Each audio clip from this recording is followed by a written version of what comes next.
Bapak nyun lah. Về nhun nè. Về mẹ anh em nè. Mày một anh thệ ở tiền chuyên hình Gia Lai cái nhà thệ mẹ anh em. Gia Lai.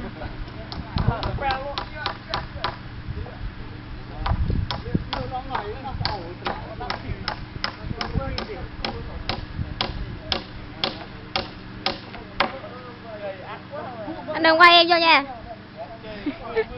Có câu hỏng phim á.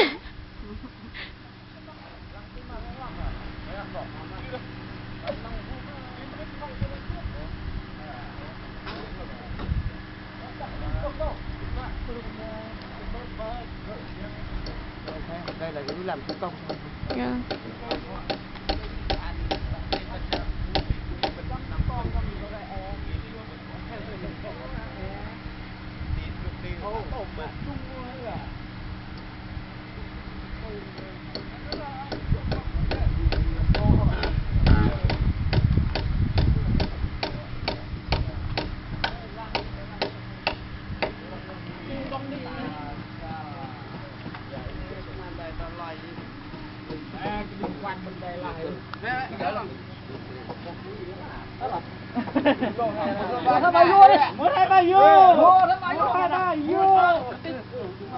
Đông đi cái đinh này có lên là bỏ cái đinh khác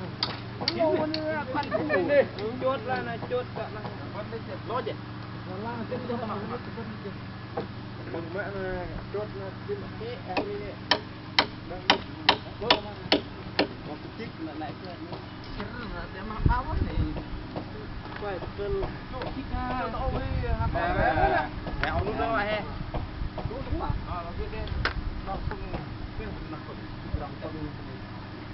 ini pel lo ada kuai lo. Wih, gue ya. Tong, tong, tong.